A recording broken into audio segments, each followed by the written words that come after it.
नमस्कार, मैं राजेश कुमार आप सभी का अपने YouTube चैनल स्टोरी बिगनर में स्वागत करता हूं। आज मेरे साथ हैं राजनीति पर चर्चा करने के लिए राजनीतिक विश्लेषक श्री राजेश कुमार कटारिया जी, जो लगभग 30 सालों से सक्रिय राजनीति से जुड़े रहे हैं और इंडियन नेशनल वोटर फोरम के संयोजक भी हैं। नमस्कार राजेश जी। नमस्कार राजेश जी, आपका हमारे चैनल में बहुत बहुत स्वागत है। शुक्रिया आपका अपने चैनल में बुलाने के लिए।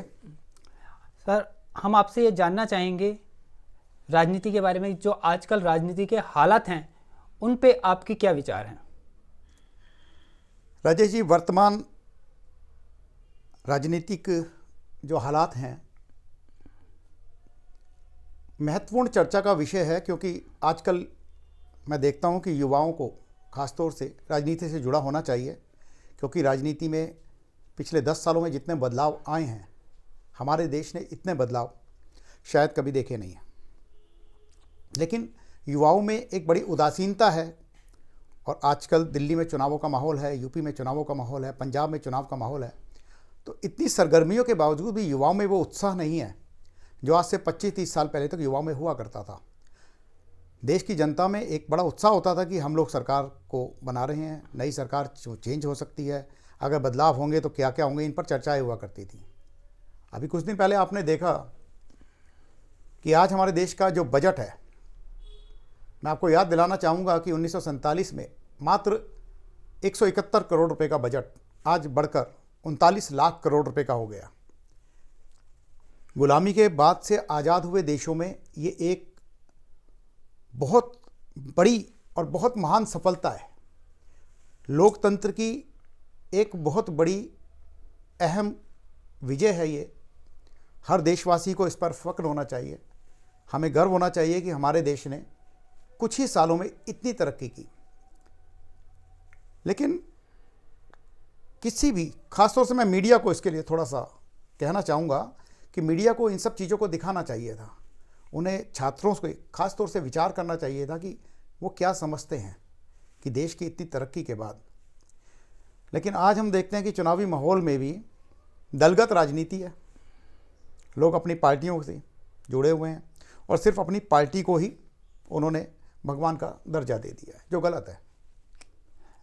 राजेश जी, जैसे आपने अभी हमसे कहा कि युवाओं को सक्रिय राजनीति में आना चाहिए जी, तो युवा जो है आजकल सक्रिय राजनीति से दूर क्यों होता जा रहा है?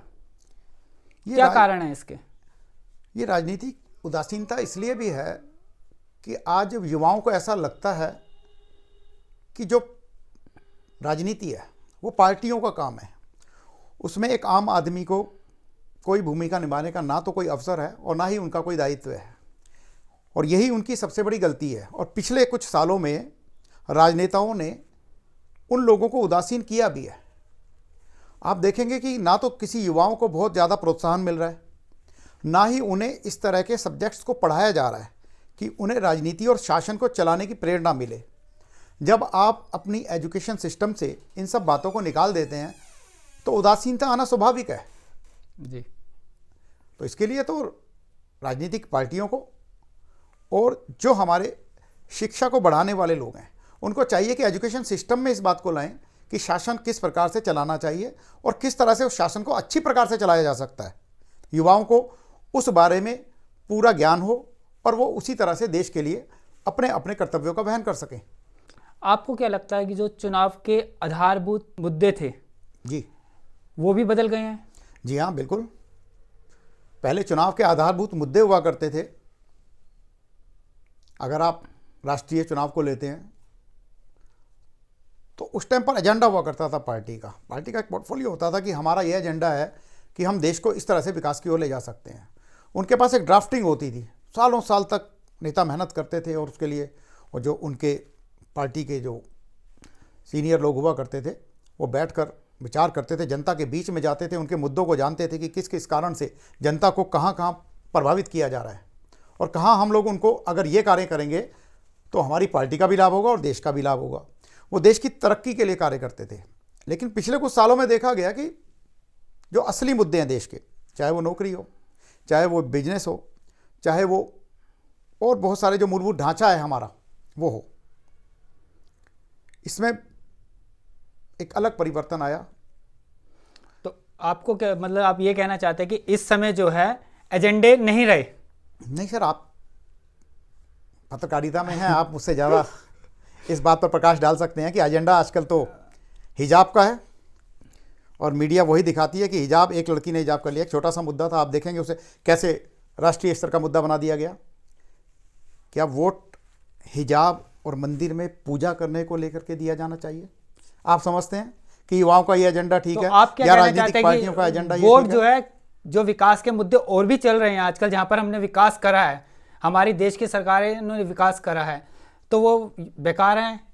नहीं सर, उन्हें ये प्रदर्शन करना चाहिए था कि हमने, अब ऐसा नहीं है कि काम नहीं हुआ, काम तो होता ही है, सरकार किसी की भी हो, देश में कार्य होते हैं, विकास होता है। जब आप 39 लाख रुपए करोड़ रुपए का बजट आप बनाते हैं, इतना भारी भरकम बजट है, तो वो देश के विकास में लगना है।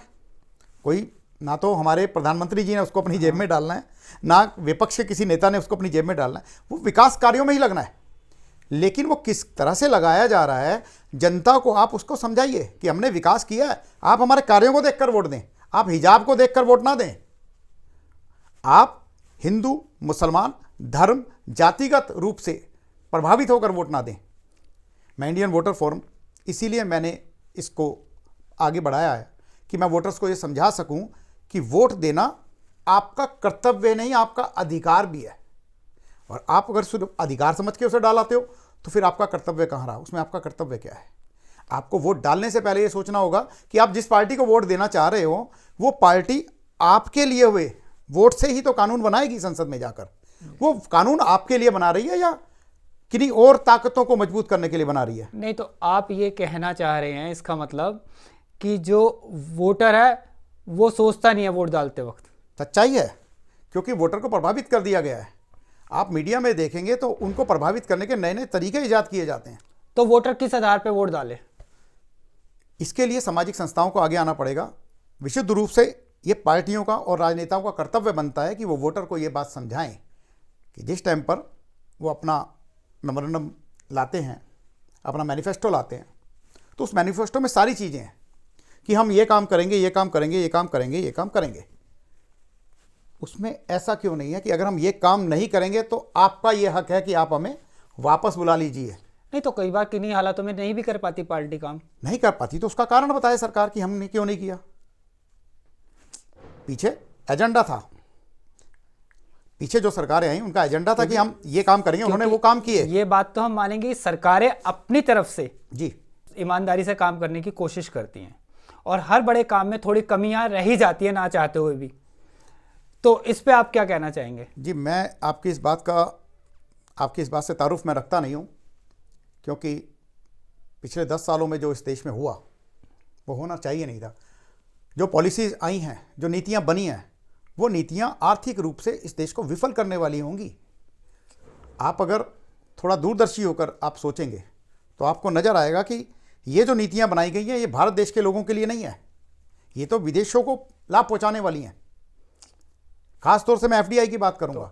एफडीआई आप लाए हैं रिटेल के अंदर। एफडीआई तो इससे पहली सरकारों ने ही बनाया था सर, उसमें 26% के लिए भी संसद में आप 2012 और 13 का संसद अधिवेशन देखेंगे शीतकालीन, तो उसमें आप पाएंगे कि अरुण जेटली जी ने और जो विपक्षी और अन्य उस टाइम ज़्यादा कद्दावर जो नेता थे उन्होंने बहुत विरोध किया था 26% एफडीआई का जी। लेकिन ये सरकार जब सत्ता में आई तो इन्होंने 100% एफडीआई लाए, वो भी डिफेंस में लाए, वो कृषि में लाए, वो एजुकेशन में लाए। तो आप इस बात से सहमत नहीं है? ये गलत वो है रिटेल आपके में हिसाब लाए। से? रिटेल में तो एफडीआई का कोई औचित्य नहीं था। इंश्योरेंस में 100% कोई औचित्य नहीं था। इंश्योरेंस सेक्टर, दरअसल मैं आपको बताना चाहूंगा, इंश्योरेंस सेक्टर जो है ना जी, वो दूध देने वाली गाय है। सबसे ज़्यादा दूध देने वाली गाय इंश्योरेंस सेक्टर है। आज 36 लाख करोड़ से ऊपर की एक कंपनी है, सरकारी कंपनी है। बहुत विरोध हो रहा है उसके निजीकरण का कि उसका आईपीओ ना लाया जाए, ज़रूरत भी नहीं है। जब 2009 में वर्ल्ड के अंदर इकोनॉमिक क्राइसिस थे जी, तो उस एकमात्र इंश्योरेंस सेक्टर की कंपनी ने आपके देश को डूबने से बचाया। तो आपको ये बात समझ आनी चाहिए कि हमारी एक संस्था है, सरकारी संस्था है, प्राइवेट नहीं है, और सरकार की वो संस्था अगर सरकार की इकोनॉमी को डूबने से बचा रही है तो उसको तो और ताकतवर बनाना चाहिए था, कमज़ोर नहीं। अगर आप उसको कमज़ोर बना रहे हो तो आप विदेशी ताकतों का साथ दे रहे हो। नहीं तो इस पे तो चर्चाएं चल रही है अभी। जी अभी तो चर्चाएं मेरी नहीं चल रही हैं। आप माने कि जब जिन चीज़ों का विरोध आज हो रहा है, इन चीज़ों का विरोध जिस दिन एफडीआई 100% खोली गई रिटेल सेक्टर को, उस समय विरोध करना चाहिए था कि नहीं जी ये कानून नहीं बनना चाहिए, हमने इसलिए आपको वोट नहीं दिया। हर वोटर्स को झंडा हाथ में ले लेना चाहिए एक सफेद। मैं ये नहीं कहता कि विरोध का मतलब बसें तोड़ना नहीं है। विरोध का मतलब है कि आप काली पट्टी बांधें, आप सफेद झंडा हाथ में उठाएं, आप अपने प्रधानमंत्री के घर के बाहर जाकर बैठ जाएं तो कि आप प्रधानमंत्री जी हमने मुझे वोट आपको इसलिए बताइए, नहीं दिया। एक वोटर अपनी बात को कैसे पहुंचाएगा फिर? सत्याग्रह करे। वोटर तो कर नहीं सकता सत्याग्रह के लिए, वो अपने रिप्रेजेंटेटिव को ही भेजता है। बात फिर वहीं आ जाती है कि रिप्रेजेंटेटिव का जो चुनाव है वो किस आधार पे हो। अगर वो लोग, माफ़ कीजिएगा मैं फिर दोबारा आपके मीडिया को कहना चाहूँगा, मीडिया को देखकर अपनी राय बनाएगा तो वो कभी बना नहीं पाएगा। नहीं तो फिर किस आधार पे एक वोटर राय बनाए? उनकी पॉलिसीज़ को पढ़कर। पॉलिसीज हर किसी को, मेरे ख्याल से हर व्यक्ति उन पॉलिसीज को नहीं समझ पाता, क्योंकि वो हेडलाइंस ही आती हैं सबके सामने। जी हाँ, यही दुर्भाग्य है इस देश का कि विपक्ष इस देश में है नहीं। अब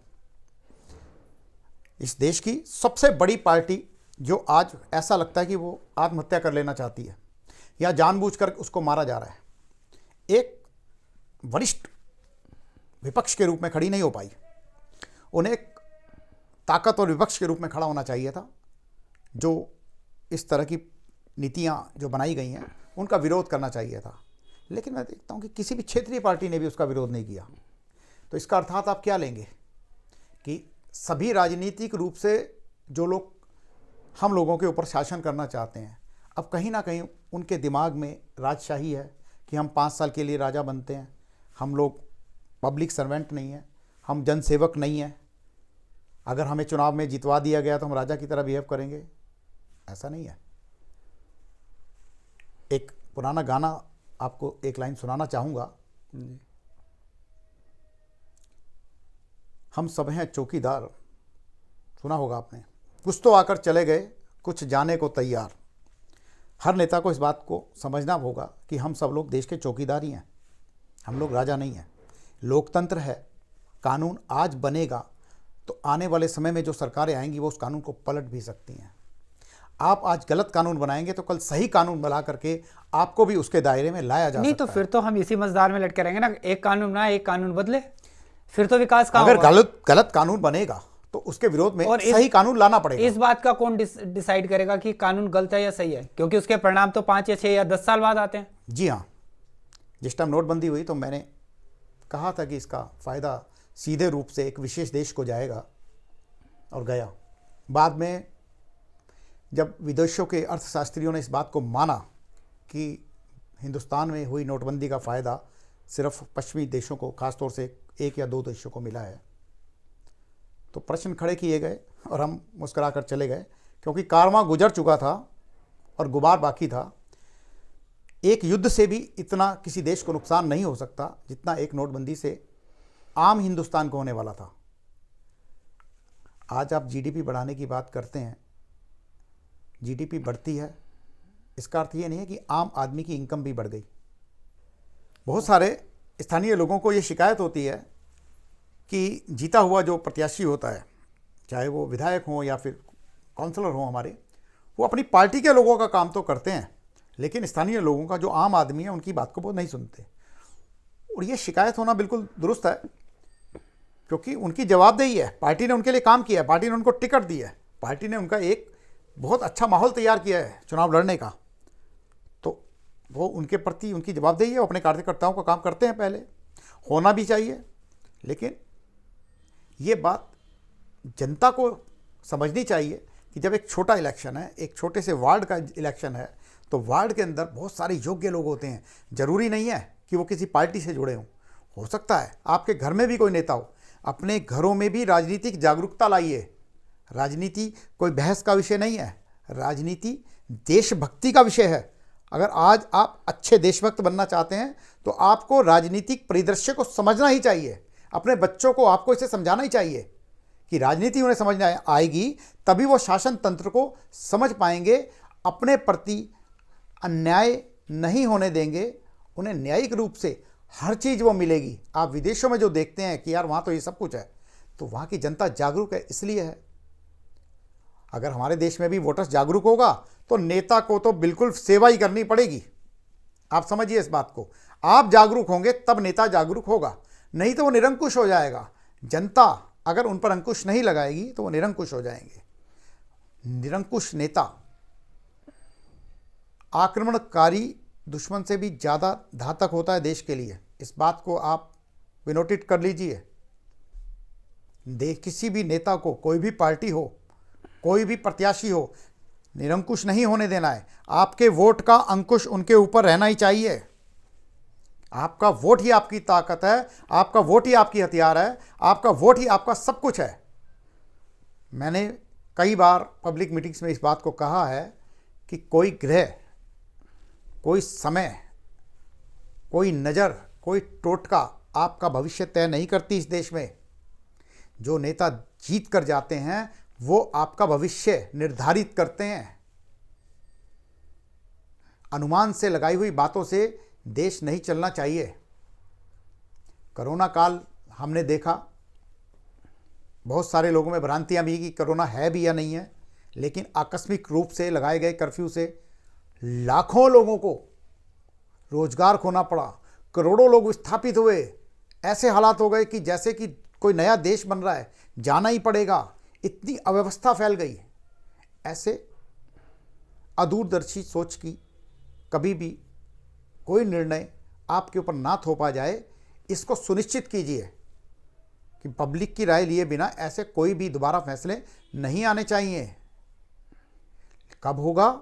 जब वोटर जागरूक होगा, हर वोटर को अपनी वोट की ताकत का एहसास होगा कि एक एक वोट करके जब आप इकट्ठे वोटर्स कहलाएंगे तो आप अपनी मांग को समझा सकते हैं, आप अपनी समस्याओं को समझा सकते हैं। इसके लिए आप अपने मंच बनाइए। मैं ये नहीं कहता कि आप मुझे फॉलो कीजिए या इनको फॉलो कीजिए या फिर आप किसी और को, नहीं, आप अपने तरीके से, हर तरीके हैं। आज तो फ़ोन हाथ में होने से आपकी मांग सीधा प्रत्याशी तक पहुंचती है। आप क्यों नहीं रखते?